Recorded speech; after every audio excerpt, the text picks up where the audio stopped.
Walker is one of the most talented point guards in the NBA, but he's managed to waste his prime right now on a Charlotte Hornets team that seems to not have really any direction on what they plan on doing in the future.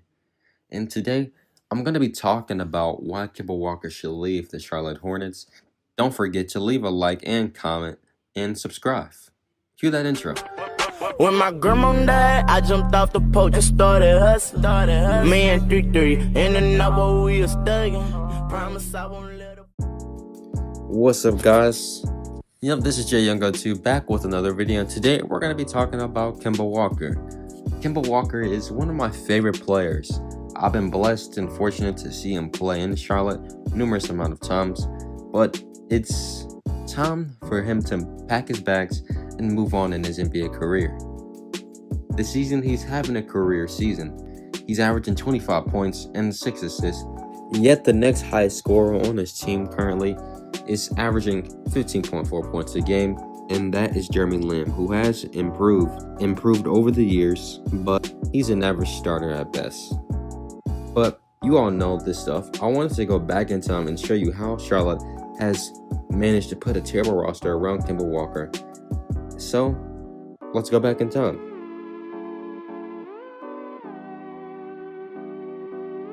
It's the summer of 2012. The NBA draft is appearing, and after coming off the worst record in NBA history, 7-59 to be exact, the Bobcats had the second pick in the draft. Sadly, they should have gotten the first pick, but you already know the New Orleans Hornets, had the first pick. But with the second pick, the Bobcats selected Michael Kidd-Gilchrist, which at the time really wasn't a bad pick. He was a great energy player. He could finish around the rim really well. He was a great on-ball defender who could guard multiple positions, but he lacked creating his own shot, and just his jump shot in general was terrible. It's one of the ugliest shots in NBA history. With him and Kemba, they should have been a great duo, but Kidd-Gilchrist wasn't really good. He only averaged 9 points, and the Hornets finished 21-61 that season.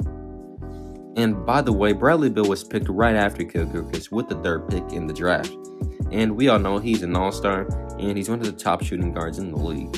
Charlotte fans, I'm really sorry.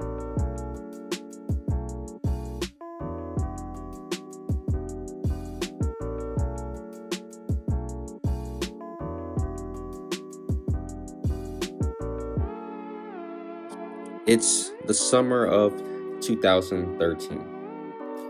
They drafted Cody Zeller, who's an average player at best today. One of the biggest surprises though that season, and which was really a good pickup, was the signing of Al Jefferson. The Bobcats signed him to a 3-year, $42 million contract, which was interesting at the time because Al Jefferson, he was a great player when he was on the Jazz and when he was on the Celtics. He came out of high school and he really made an immediate impact when he got into the NBA. And he was one of the best low-post big men in the league. But shockingly, the Bobcats were actually really good this year.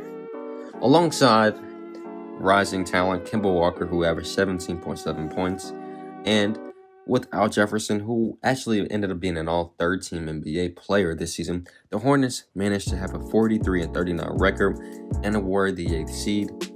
They had solid players like Gerald Henderson, who has been through hell on that team, Josh McRoberts.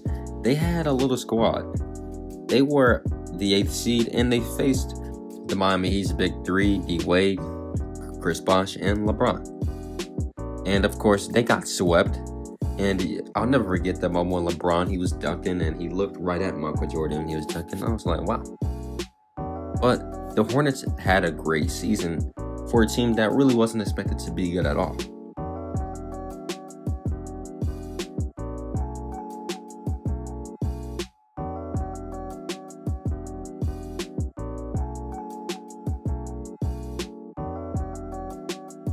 "2014 was supposed to be another good season for the new Charlotte Hornets.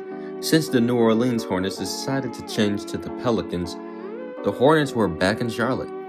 This was a very big year for the Hornets because they just signed Lance Stephenson to a $27 million contract, and Lance at the time was a really good pickup for the Hornets because he was a really popular player for what he did in the playoffs last season against LeBron James in the Eastern Conference Finals, and just he had a great season in general. The Hornets were expected to win around 50 games that season because they had like a little big three with Al Jefferson, Kemba Walker, and Lance Stevenson. But things turned out to be the exact opposite. Kemba Walker was a rising player, and he had a great season. He was the leading scorer on the team with around 17.3 points a game. But at the time, people were criticizing Kemba because each year he was averaging around the same amount of points, and people really never thought that would he finally take that next step in this game. But Al Jefferson, he did his part as well. He averaged around 16 points a night, which wasn't really bad for him. His game was kind of declining because he was getting much older, but he was still really productive. And Lance Stevenson was by far the most disappointing player that they had, simply because he only averaged 8.2 points a game and he missed a lot of time with injury. And the Hornets finished with a record of 33-49. And of course, they didn't make the playoffs, and they traded Lance Stevenson that summer to the Clippers, involving a 3-team trade.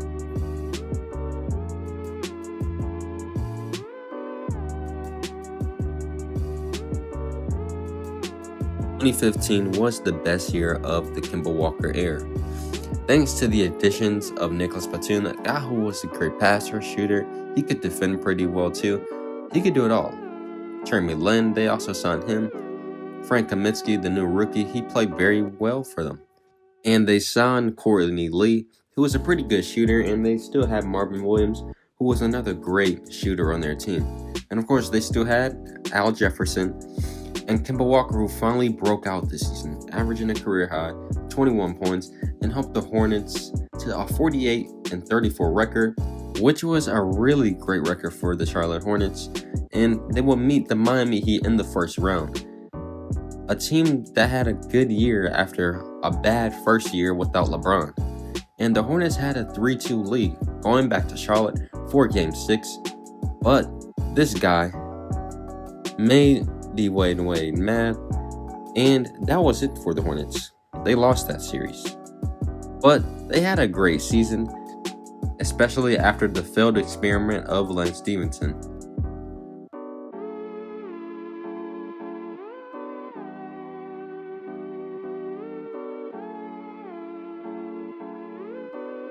But then, those next 2 years, it was not good at all for the Hornets. They let Al Jefferson go after the 2015 NBA season, and they had lottery picks in the draft in 2016 and 2017, but really 2017 was really the best one because they drafted Malik Monk, who was a really good pickup for them, but they didn't even play him. They didn't even play him his rookie season, which was really just retarded, because he's one of the most natural and gifted scorers in that draft. And they finished 36-46 in 2017. And then next year, in this season currently, they drafted Miles Bridges. He's not a bad player. He's only going to develop into a great player, in my opinion, alongside Malik Monk. And they drafted Devontae Graham, who in my opinion will turn out to be a pretty good player as well. But that's where the Hornets are currently. They are 32-49, and they have not made the playoffs since 2015, which is just sad, and it's time to move on from the Kemba Walker era. It's now, in my opinion, over. In Charlotte, it's time to move on into a new direction of actually rebuilding. It seems like Michael Jordan, who is the owner, of course, of the Hornets, it seems like he wants a team to actually compete each season. So he's actually really never truly rebuild his franchise. It's actually time to trust the process, and in the long term, that will actually pay off if the management makes right decisions. So really, for the past, 7 or 8 years now, the Hornets/Bobcats have managed to really be an inconsistent NBA franchise, and they have never really put Kemba Walker in a great situation to actually compete further in the playoffs. And now that's why they're really one of the most mediocre NBA teams today. And I get it too. It's because of the market. It's in Charlotte, and nobody really sees Charlotte as an attractive city to actually play basketball in and build their brand.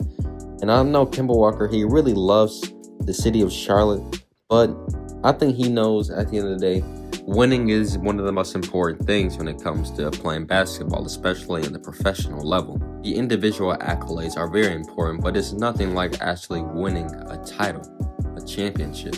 I think the Lakers will, attempt to sign Kemba Walker. I think the Pacers might try to sign Kemba Walker. That's a really long shot, but I think he really fits good in their system. And there's probably a few more other teams that I can't really think of that Kemba Walker will fit really well in, and who really needs a point guard right now. Kemba Walker is a really great player, and he deserves to be on a team competing each year in the playoffs. And he's 28 years old. He's not getting really any better. He's in his prime. This is his time, is right now, to compete at the highest level. But overall, I hope you guys enjoyed this video. I mean, if you made it this far, you obviously did enjoy it. So don't forget to like and subscribe and leave a comment and, turn on post notifications. But I hope you guys have a great day and peace.